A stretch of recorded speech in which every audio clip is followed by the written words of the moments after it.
आपको मालूम है आपके बाल एक खिड़की का काम करते हैं, यानी आपके शरीर के अंदर क्या चल रहा है उसकी झलक आपके बालों में दिखती है। अगर अंदर कुछ गड़बड़ है, किसी चीज़ की कमी है या फिर कोई भी बीमारी है तो उसका सीधा असर आपके बालों पर पड़ता है। आपके बाल पतले होने लगते हैं, रूखे हो जाते हैं और फिर झड़ने लगते हैं। ऐसा होने पर लोगों को लगता है कि खराबी उनके बालों में है। उसे ठीक करने के लिए वो महंगे महंगे शैम्पू खरीदते हैं, महज एड्स देखकर कुछ ऐसे प्रोडक्ट्स पर पानी की तरह पैसा बहाते हैं जो कोई भी काम नहीं आते। सब कुछ करते हैं पर असल दिक्कत जो है उसकी जड़ तक नहीं पहुंच पाते। इसलिए जानना बहुत ज़रूरी है कि शरीर में किस दिक्कत से बालों पर किस तरह का असर पड़ता है। सुनिए डॉक्टर्स क्या कहते हैं।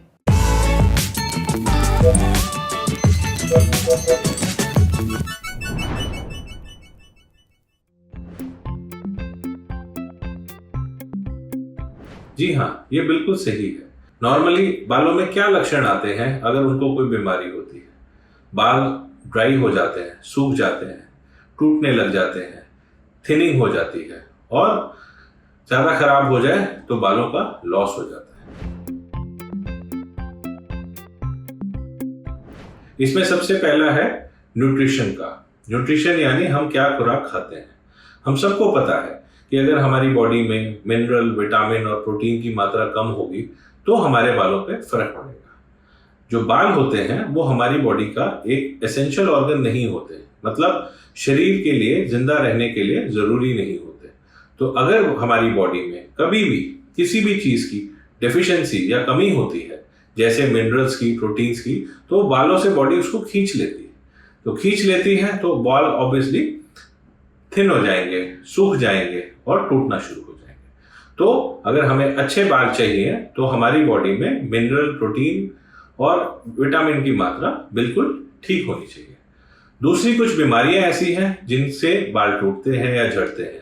उसमें सबसे ज्यादा प्रमुख थायराइड की प्रॉब्लम है। और लेडीज के अंदर अगर टेस्टोस्टेरोन हार्मोन ज्यादा हो जाए, जैसे एक बीमारी होती है पीसीओडी, उसके अंदर बालों का झड़ना काफी देखा गया। कुछ दवाइयां हैं उनसे भी बाल गिरते हैं, जैसे कैंसर की दवाइयां और कुछ और स्ट्रॉन्ग दवाइयां भी होती हैं। इसके अलावा जो आज की डेट में सबसे ज्यादा जरूरी चीज है वो है स्ट्रेस। लोग स्ट्रेस लेते हैं, गलत टाइम पे सोते हैं, बाहर का उल्टा सीधा खाना खाते हैं। ऐसी कंडीशन में भी हमारे बालों पे काफी ज्यादा फर्क पड़ता है। इसके अलावा और भी कई कंडीशंस हैं, जैसे बहुत ज्यादा एयर पोल्यूशन होता है तो भी हमारे बालों पे इस चीज का फर्क पड़ता है। तो जो कॉज है उसके हिसाब से इलाज बनता है। अगर आप में किसी चीज की कमी है, अगर आप में किसी मिनरल, विटामिन या प्रोटीन की कमी है, तो जब हम प्रोटीन या ये चीजें देंगे आपको तो आपके बाल बेटर होंगे। ठीक है, लेकिन इसमें आपको ये बात ध्यान रखना जरूरी है कि हमारे बालों की साइकिल 6 महीने से 9 महीने की होती है। और जब तक हम अपने शरीर में अच्छी तरीके से इन चीजों को नहीं भर देते, तब तक आपके बालों की ग्रोथ आपको नहीं दिखेगी। मतलब 3 से 6 महीने का इलाज यूजुअली करना पड़ता है।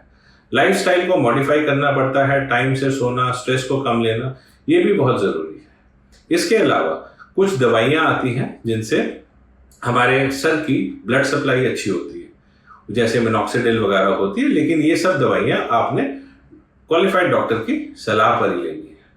कुछ केस ऐसे होते हैं जिनके अंदर ये सब करने के बावजूद भी लॉस होता रहता है।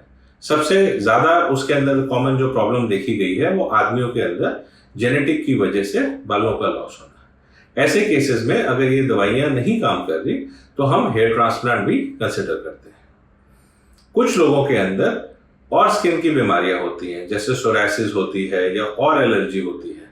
अगर ये कारण है तो इनका इलाज भी जरूरी है। अब समझ में आया आपके बाल पतले, रूखे या फिर झड़ क्यों रहे थे? सिर्फ शैम्पू बदलने से कुछ नहीं होगा। अगर ये लक्षण आपको दिखाई दे रहे हैं तो डॉक्टर से ज़रूर मिले ताकि असली वजह पता चल सके, तभी तो सही इलाज मिलेगा। अब बढ़ते हैं सेहत के अगले सेगमेंट की तरफ। तन की बात जानिए, टाइप 1 और टाइप 2 डायबिटीज़ में क्या फ़र्क होता है।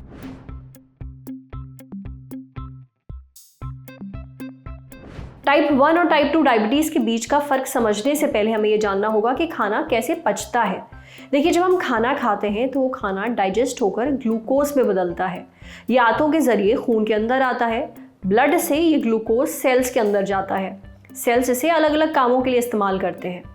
ग्लूकोज को खून से सेल्स के अंदर जाने के लिए एक हार्मोन की ज़रूरत पड़ती है और इस हार्मोन को इंसुलिन कहते हैं। ये पैनक्रियास से निकलता है। अगर किसी इंसान में ये इंसुलिन बनना बंद हो जाए तो क्या होगा?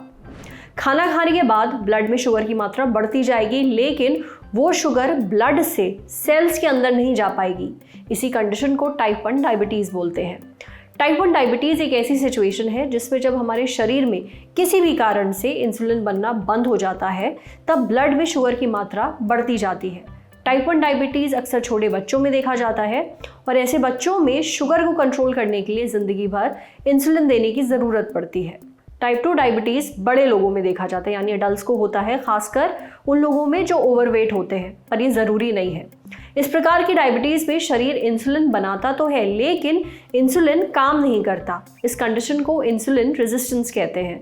कुछ समय तक इस इंसुलिन रेजिस्टेंस से लड़ने के लिए शरीर ज़्यादा मात्रा में इंसुलिन बनाता है, पर एक समय के साथ इंसुलिन का बनना भी बंद हो जाता है।